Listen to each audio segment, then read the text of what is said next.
25 years later. And as a parent of a missing child, I think the most important thing is that your child is not forgotten.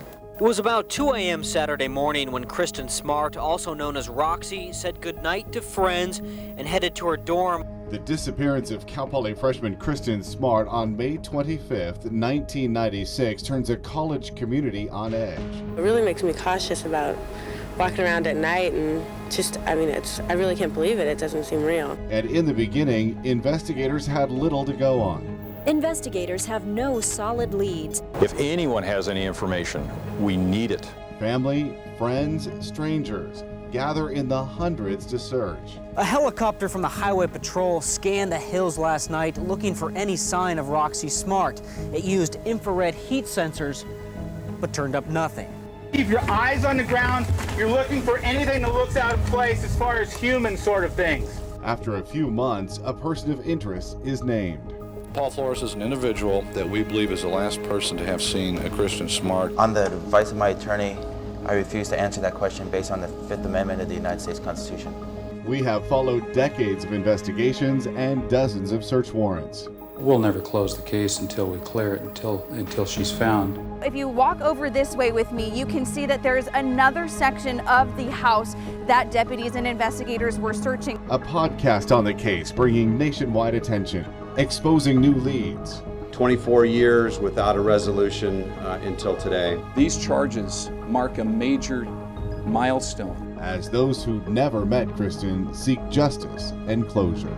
Here I am, saddened by a person that I never knew in my life, and my only connection to her is her tragic and unnecessary death. That's what you learned from a tragedy like this, is that there really are many more good people than bad.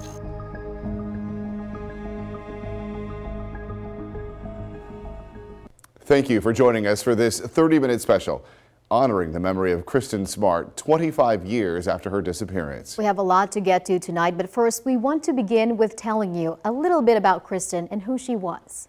Kristen Denise Smart was a 19-year-old Cal Poly freshman when she went missing on May 25th, 1996.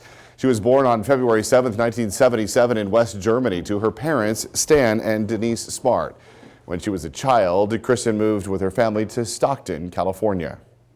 When it was time to start college, she enrolled at Cal Poly in San Luis Obispo. Before that, she had worked as a camp counselor and lifeguard in Hawaii.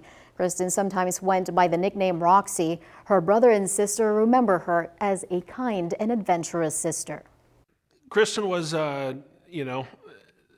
full of life, the sort of individual who sought out adventure, the sort of individual who sought out, the best that life had to offer. Really just boundless energy, the sort of person you wanted to hang out with. Kristen's parents have kept the faith and never given up on finding their daughter. Recently, they've sought privacy but issued public comments over the years. Here's a look back at the early years of the Kristin Smart case, how the Smart family forged ahead through a devastating loss and continue the decades-long fight for justice. May 25th, 1996. When Kristin Smart, also known as Roxy, investigators Kristen left a fraternity party, disappeared on her way back to her dorm at Cal Poly. Spent thousands of hours searching for Kristin Smart. 25 years after the disappearance of Kristin Smart, we know a lot more now than we did during those early hours of Memorial Day weekend in 1996. No one had any idea that the search for the missing Cal Poly student would take at least a quarter of a century to unravel. Denise Smart's only clue is that her daughter was frustrated with some hard classes. Roxy Smart took medication for an attention deficit disorder and is now without her pills, but her mom says she isn't dependent on it. Ever since that fateful day, Stan and Denise Smart have been living the nightmare of not knowing where their daughter, Kristen, is. Stan expressed his frustration as the investigation moves at a snail's pace. Yes, I'm upset because I need to know where my girl is. In the late 90s, the investigation into Kristin's disappearance was full of setbacks, rumors, traveling with a female friend, false leads, possibly seen hitchhiking on the Cuesta Grade, and dead ends, seen in Paso Robles on Wednesday. It was just the beginning of many months of scouring coasts and searching canyons for any sign of Kristen. Number 3, behind the squad leader with his hand up, please. On the one hand, I hope we don't find my daughter. That means, maybe she's alive. As the months went by, the Smarts' hopes of finding their 19-year-old daughter alive dwindled. And I feel real strongly that, she didn't live beyond May 25th a year ago. They expressed anger toward Paul Flores, the last person seen with Kristen and a prime suspect in the case. The correct thing to do is help bring a family's pain to a conclusion. When KSBY spoke with Denise 15 years into Kristen's disappearance, you could hear the anguish in her voice. I still have dreams about her walking in the door. It's just really hard. It's really hard. We're a pretty desperate family with probably very little hope and very little faith. By 2015, Kristen had been missing as many years as she was alive. Her father and her mother yearning for the opportunity to finally lay her to rest. She's very much part of our life and still alive in our minds, but we're very much troubled by what's happened and why it hasn't been resolved as far as finding her remains. The Smarts, wanting to shift the focus away from Kristen's death and instead celebrate her life, established a scholarship in her name in 2017. It's a reason that we can smile and feel good and know that she is being remembered and being remembered in a positive way and helping other young women. April 2021 marked a bittersweet day for the Smarts after authorities arrested Paul and his father, Ruben Flores, in connection with Kristen's disappearance. They released a statement saying in part, "We now put our faith in the justice system and move forward, comforted in the knowledge that Kristen has been held in the hearts of so many and that she has not been forgotten." Family and friends of the Smart family gathered in Shell Beach on Sunday. A high school friend of Kristen organized a paddle out at Margot Dodd Park to honor Kristen's memory. Kristen's brother spoke at the paddle out, relaying how much the kindness and support from the community means to the family. After the paddle out was finished, neighbors enjoyed food, coffee, and live music from the local Sunset Jammers as they reminisced.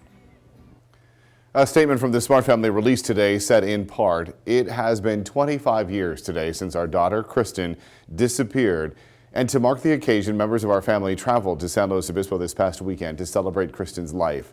Thank you to everyone who has helped us with our quest for justice. Your support will be forever remembered and appreciated by our family." Right now, community members are gathering at Cal Poly to walk in memory of Kristen Smart 25 years after she disappeared. To take you out there live where the event began about 5 minutes ago. The walk started at the corner of Foothill Boulevard and Crandall, and participants will make their way to the Santa Lucia dorm where Kristen was last seen. Those walking include students, community members, and family friends who say the walk is to honor the memory of Kristen. It's been 42 days since San Luis Obispo County Sheriff's deputies arrested Paul Flores at his San Pedro home. And on that same day, Paul's father, Ruben Flores, was also taken into custody at his Arroyo Grande home, both in connection to Kristen Smart's disappearance. KSBY's Brooke Martell breaks down the case. On the morning of April 13th, a San Luis Obispo Superior Court judge signed 2 arrest warrants and 2 additional search warrants. At approximately 07:30 this morning, 44-year-old Paul Flores, the prime suspect in the disappearance of Kristen Smart, was arrested on 1 charge of murder without bail. His father, 80-year-old Ruben Flores, was arrested on suspicion of being an accessory to the crime with bail set at $250,000. The next day in a press conference, San Luis Obispo County District Attorney Dan Dow not only alleges Paul Flores caused the death of Kristen Smart during a rape or attempted rape, but that Paul Flores could have sexually assaulted other victims in the Southern California area. Paul Flores was known to frequent bars in the San Pedro area from 2005 until the present day. If you've been a victim in another location, perhaps in San Pedro, we want you to come forward to law enforcement. Just 2 days after their arrests, Paul and Ruben Flores made their first court appearances virtually in front of a San Luis Obispo County judge. No pleas were entered, but the judge granted a protective order due to the high-profile nature of the case. On April 19th, Judge Craig Van Ruyen denied bail for Paul Flores, and both Paul and Ruben Flores pleaded not guilty to their charges. On April 21st, after Paul and Ruben's 3rd court appearance, Ruben Flores' bail is lowered to $50,000. Ruben would be released from the jail behind me on the evening of April 21st on the conditions he pay 10% of his bail and hand over his passport to the court. Less than 24 hours after Ruben posts bail, the Smart family attorney, James Murphy, filed an intentional infliction of emotional distress lawsuit against Ruben Flores. Murphy alleges that witnesses saw Ruben Flores, Susan Flores, and her boyfriend, Mike McConville, work under Ruben's home at White Court in Arroyo Grande during the night on or around February 9th, 2020, to remove the remains of Kristin Smart, just days after investigators served a search warrant at Ruben's home. And we have information that the contents of that grave site was then offloaded in some manner to another location. On May 17th, Paul and Ruben Flores made another court appearance. Paul from the SLO County Jail and Ruben beside his attorney. They're due back in court June 21st before their preliminary hearing begins July 6th. Brooke Martell, KSBY News. The preliminary hearing is set to take 12 days, and this will be an opportunity for the defense and prosecution to present both sides of the case. From there, the judge will determine if there is enough evidence to move forward with the charges against Paul and Ruben Flores. Over the past 25 years, Kristen Smart's disappearance has been followed by community members across the Central Coast. KSBY's Neil Hebert spoke with locals to see how and why they continue to stay connected to the unfolding investigation. I've lived on the Central Coast all my life, born and raised here. We grew up with it, it was a story for us. Justin Crockett and Krista Bandy are lifelong Arroyo Grande residents and now business owners in the village. We've seen that sign for 25 years. This Justice for Kristen sign has been in this yard on Branch Street for as long as the two can remember. Crockett, who owns Brand Creative, says the least he could do to bring awareness to the disappearance of Kristin Smart was to give this sign a facelift. It needed to freshen up. Crazy thing is, as a kid, right, I would walk by that sign, almost every day, right? Ride my skateboard down in the village and you see that sign. So I've been going past that sign for, looks 10, 15 years. Bandy owns Hello Village, a gift and party store located in the heart of downtown.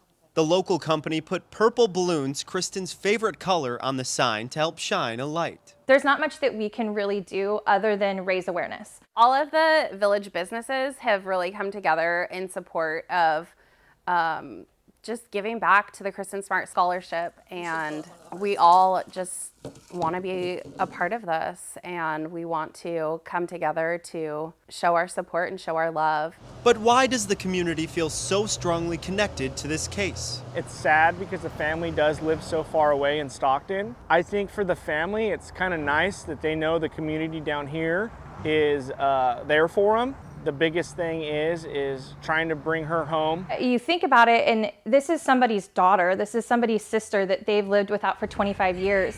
So yeah, to us it's a story, but to them it's their life that they're living. And so I think it's sad, really. Watching from afar, but doing what they can to help in bringing Kristin home, the tight-knit Central Coast community continues to leave their mark for the better. In Arroyo Grande, Neil Hebert, KSBY News.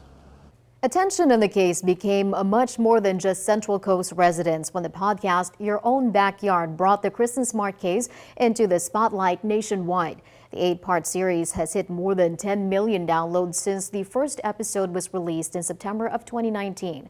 Chris Lambert of Orchid re-examines the disappearance of Smart, conducting dozens and dozens of interviews, including the lead detective on the case. KSBY News reporter Alexa Bertola sat down with Lambert following the arrest of Paul and Ruben Flores nearly 2 years after he launched the podcast. Chris Lambert has interviewed more than 200 people for his podcast, Your Own Backyard. Though he thought the podcast would remain local, it blew up, and from the beginning, he wanted to get enough people talking about it to get a resolution. And it isn't going to go away, because we've started the conversation all over again. And this time, the puzzle pieces are all in one place. Since Chris Lambert spoke these words in episode 8 of Your Own Backyard in November of 2020, Paul Flores was arrested and charged with the murder of Kristin Smart. His father was arrested too and charged with accessory to murder after the fact. A few times it's hit me all of a sudden like, whoa. When I started telling this story, I thought a resolution is so far in the distance, it just doesn't seem like it's ever going to happen, or maybe the ball has been dropped so many times that it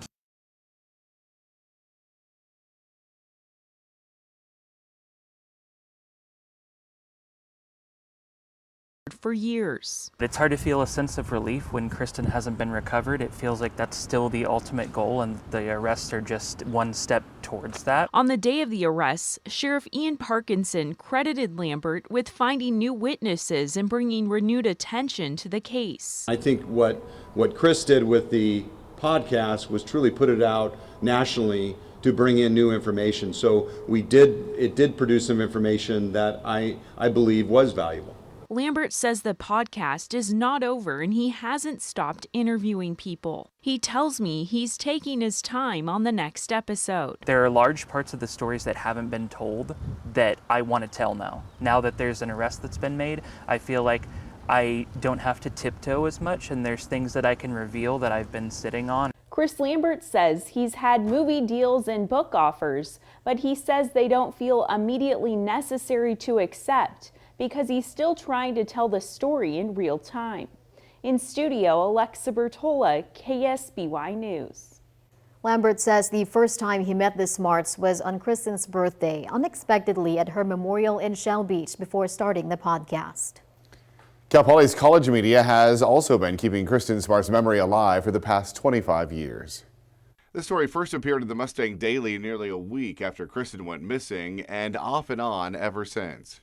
What happened? No one knows. Only Paul and only Kristen really know. Olivia DeGennaro first heard about the case when she was a sophomore journalism major in 2013 and produced a series of print and television stories as part of her senior project. I sat down with her last week and asked what it was about the story that caught her attention. And I think I was probably 19 when I originally heard about the case. And I thought, okay, this 19-year-old blonde girl from Cal Poly, this could have been me. And it really could have been any girl. It's not like she did anything wrong or she was any different. And then she's from Stockton and I'm from Sacramento. And, we're not from, we didn't grow up that far apart. She reached out to Kristen's mom, Denise, and asked for an interview. And talking to her mom really made it real for me. This family is still struggling and still dealing with this every single day. And this is a very real thing to them every day. It's not just a story. She held on to that interview for the next 2 years, ultimately turning it into a series of stories for Cal Poly's newspaper and television broadcasts in 2015, just before she graduated. Kristen Smart's mother describes the 19-year-old as a typical freshman, excited about what her future would hold. It's just, still hard for us to believe that she didn't fulfill her dream. I wrote 4 parts and 2 got published. But she couldn't let it go, keeping those 2 unpublished stories and her notes until a podcaster messaged her on social media. His name was Chris Lambert, and he was working on a project called Your Own Backyard. And that just brought me so much relief that people were finally talking about it and really giving this case the attention it has deserved for so long. That attention is still keeping the story alive with current students. Lauren Slezik is a freshman who saw the press conference about Paul Flores' arrest earlier this year. It made her think twice about her own safety on campus. I feel like I never really think about it too, so it's just crazy. She probably wasn't thinking about it either that night, and it's just so sad that something like that could happen. In 1998, just a few years after Kristen's disappearance, California Governor Pete Wilson signed the Kristen Smart Campus Safety Act into law. Under the act, campus law enforcement agencies have primary authority on their campus, but it also requires all college campus police to work with local law enforcement agencies for any case of violence on campus. Cal Poly Police Chief George Hughes says the campus has many safety precautions and resources, including 100 emergency phones in campus, an escort program, 24/7 housing staff, healthcare, and counseling centers. And we all work together to create that very safe environment that we have here on campus, and it all results in a relatively very low crime rate here on campus, especially when it comes to violent crimes.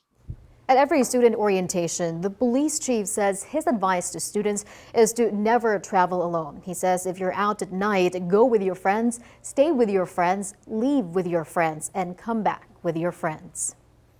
There is more ahead in our special coverage on the disappearance of Cal Poly freshman Kristen Smart 25 years later. Coming up, how two young women are carrying on her legacy with a scholarship created by the Smart family to honor and remember Kristen's dreams.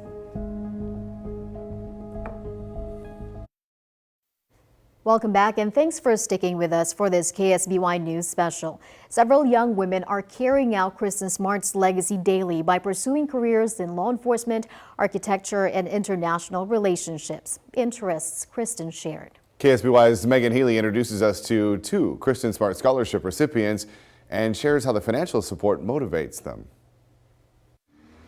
The Kristen Smart Scholarship is funded by the nonprofit organization Justice for Kristen, and it was created to honor Kristen's life and her dreams and aspirations by financially supporting other women in their endeavors. Now, two young ladies that were chosen in 2020 say they're using this opportunity to pursue their dreams, just like Kristen was before she went missing. I wrote in my essay, you know, if you give me the chance, I promise you, I'll show you that I am worthy, I'm capable of achieving my goals. These are the words Cal Poly freshman Natalie Manskow lives by as she works towards a career in law enforcement. She grew up as a triplet in Tracy, California, not far from where Kristen Smart lived, learning of the missing girl's story while working as the news editor for her high school paper. I remember stepping on the campus and thinking, you know, this is where she went. And this is a place where she studied. Motivated to build a safer community, Manskow applied for the Kristen Smart Scholarship. It has helped her pay for books, necessities, and much more. It's more than just the money, though, right? Tell me about the deeper meaning. I think it's so much more than the money. It's just, it's funding just people's dreams and career goals, basically showing that, like, I believe you have what it takes. I was so happy, I think I screamed. Morro Bay High School graduate Donna Martinez was awarded the scholarship in 2020.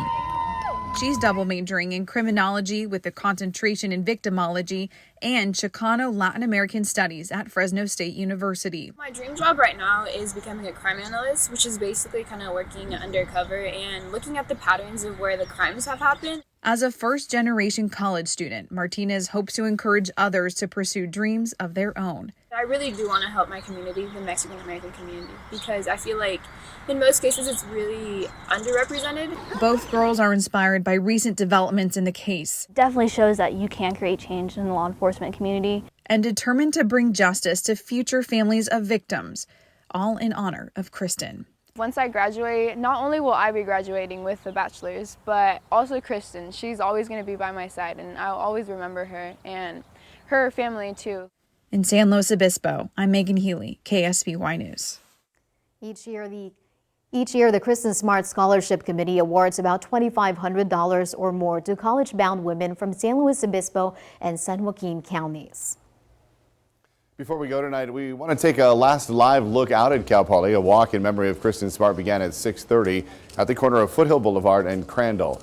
Participants are making their way to the Santa Lucia dorm where Kristen was last seen. Those walking include students, community members, and family friends. We will have more on that tonight at 10 and 11. We leave you now with some pictures and videos of Kristen Smart over the years.